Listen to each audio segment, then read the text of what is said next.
જય માતાજી મિત્રો, મારી ચેનલ મમતાની રસોઈમાં તમારું સ્વાગત છે। આજે આપણે બનાવીશું જીરા શરબત, જે ઉનાળાની ભયંકર ગરમીમાં પેટમાં થતી બળતરા, ગેસ, એસિડિટી, અપચો દૂર કરે છે અને સાથે વજન ઘટાડવામાં પણ ફાયદો કરે છે।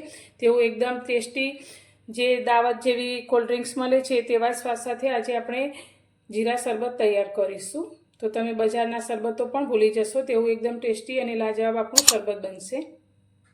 તો અત્યારે શરબત બનાવવા માટે મેં 1 વાટકી જીરું લીધું છે। તો આપણે કોઈ પણ ઘરની 1 વાટકી સેટ કરી લઈશું અને તેના માપથી જ આજે આપણે શરબત બનાવીશું। સાથે 2 ચમચી મેં લીલી વરિયાળી લીધી છે અને સાથે 10 થી 12 કાળા મરી લીધા છે।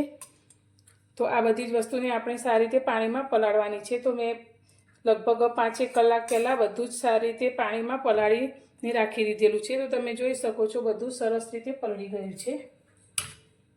તો જે વાટકીથી આપણે જીરું લીધું હતું તે જ વાટકીના માપથી 3 વાટકી પાણી રેડી અને મેં બધી જ વસ્તુને સારી રીતે પલાળી દીધી છે। તો પલાળેલી બધી જ વસ્તુને આપણે એક મિક્સર જારની અંદર લઈ લઈશું પાણી સાથે જ।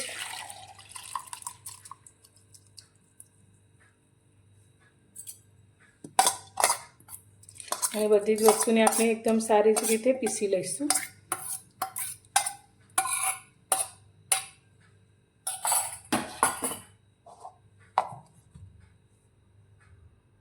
તો બધી જ વસ્તુને આપણે સારી રીતે પીસી લીધી છે।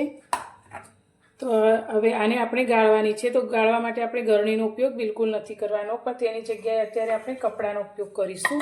તો અત્યારે એક બાઉલ લઈ લઈશું અને તેની ઉપર એક કોટનનું કપડું હોય તે આ રીતે પાથરી લઈશું અને તેની અંદર પીસેલું આપણું જીરાનું મિશ્રણ રેડી દઈશું।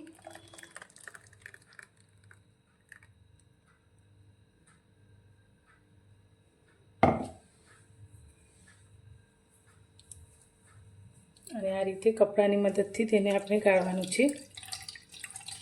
તો તમે જોઈ શકો છો એકદમ સરસ એવું આપણું આ મિશ્રણમાંથી પાણી તૈયાર થયું છે।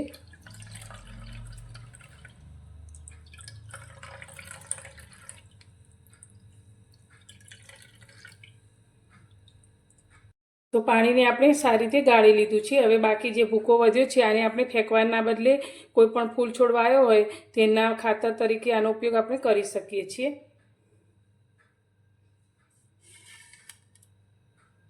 હવે ગેસ પર આપણે એક કઢાઈ રાખી છે। તો કઢાઈની અંદર જે વાટકીથી આપણે જીરું લીધું છે તે જ વાટકીના માપથી અત્યારે આપણે 2 વાટકી ખાંડ લઈશું। તો તમે ખાંડની જગ્યાએ સાકરનો ઉપયોગ પણ કરી શકો છો। હવે જેટલી આપણે ખાંડ લીધી છે તેનાથી અડધું આપણે પાણી અંદર એડ કરીશું, 1 વાટકી જેટલું। હવે ગેસ ચાલુ કરી અને આપણે ખાંડને સારી રીતે ઓગાળીશું।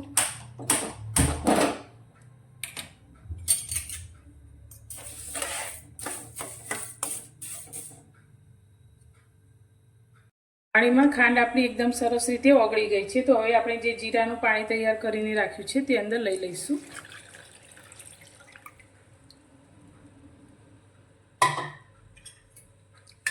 અને ગેસની ફ્લેમ અત્યારે આપણે મીડિયમ કરી દઈશું અને આ પાણીને સારી રીતે ઉકળવાનું છે। તો આપણું પાણી મધ જેટલું ચીકાશ પડતું થાય ત્યાં સુધી ઉકાળવાનું છે। આપણે એની ચાસણી બિલકુલ કરવાની નથી, પણ પાણી આપણું થોડું ચીપચીપું થાય તેટલું ઉકાળવાનું છે। તો ગેસની ફ્લેમ અત્યારે આપણે મીડિયમ જ રાખીશું। હવે જીરાનું પાણી આપણું ઉકળે છે ત્યાં સુધી આપણે એક મસાલો તૈયાર કરી લઈએ। તેના માટે એક બાઉલની અંદર અત્યારે આપણે 3 ચમચી સંચળ મીઠું આવે છે તે લીધું છે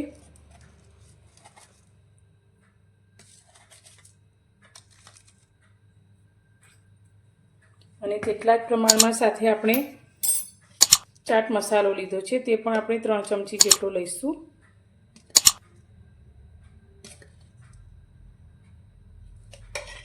અને તેની સાથે અત્યારે મેં લીંબુના ફૂલ લીધા છે જેને સાઇટ્રિક એસિડ કહેવાય છે તે અંદર ઉમેરીશું, નાની અડધી ચમચીથી પણ થોડા ઓછા। તો તમે આ લીંબુના ફૂલની જગ્યાએ લીંબુના રસનો ઉપયોગ પણ કરી શકો છો। હવે બધી જ વસ્તુને આપણે સારી રીતે મિક્સ કરી લઈશું।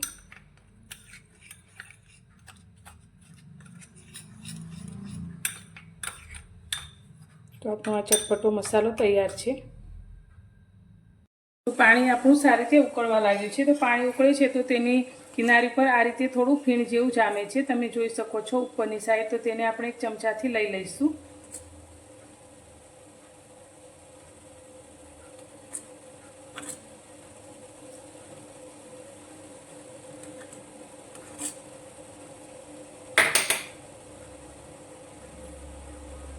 અને પાણીને હજુ આપણે થોડું ઉકળવા દઈશું. તો આ રીતે અડીએ તો હજુ થોડું ચીકાશ પડતું વધારે થાય, પછી આપણે તેને નીચે ઉતારીશું. ત્યાં સુધી તેને હજુ ઉકળવા દઈશું. પાણીને ઉકળતા લગભગ 12 થી 13 મિનિટ જેટલો સમય થયો છે. મીડિયમ ગેસની ફ્લેમ પર આપણે પાણીને ઉકાળ્યું છે. તો હવે આપણે પાણીને આ રીતે ચેક કરીએ તો તે ચીકાશ પડતું લાગે છે, એટલે કે તે મધ જેટલું ચીકાશ પડતું થઈ ગયું છે. તો આની આપણે ચાસણી થવા નથી દેવાની, એટલે અત્યારે આપણે ગેસની ફ્લેમ બંધ કરી દઈશું.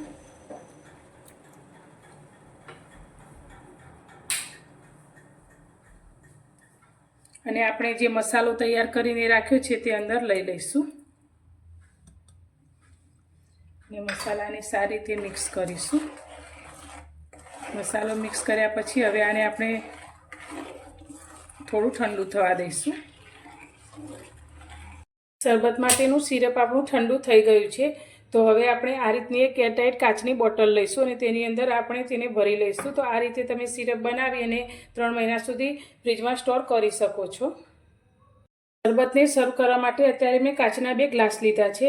તો તેની અંદર આપણે બનાવેલા સિરપમાંથી 2 ચમચી જેટલું સિરપ ગ્લાસની અંદર લઈ લઈશું.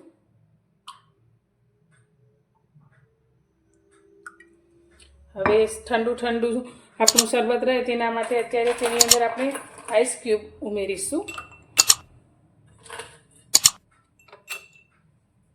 અને સાથે તેની અંદર આપણે પાણી રેડીશું.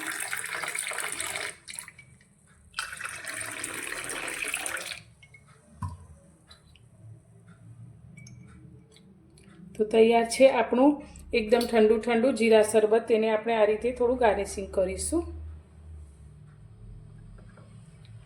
તો એકદમ લાજવાબ, જે રીતે તમે દાવત જેવા બહારના પીણા પીવો છો તેવા ટેસ્ટ સાથે આપણું આ શરબત તૈયાર થયું છે અને પીવામાં એકદમ હેલ્ધી. તો તમને ઘણી બધી તકલીફોમાં ઉનાળાની ગરમીમાં રાહત આપશે. તો તમને મારી આજની આ જીરા શરબત બનાવવાની રીત કેવી લાગી? જો પસંદ આવી હોય તો કોમેન્ટમાં જરૂરથી જણાવજો અને લાઈક કરવાનું બિલકુલ ભૂલતા નહીં અને શેર કરજો. અને મારી ચેનલ પર નવા છો તો ચેનલને સબસ્ક્રાઈબ જરૂરથી કરજો અને મને આગળ સપોર્ટ કરજો. તો ફરી મળીશું એક નવી જ રેસીપી સાથે નવા વિડીયોમાં.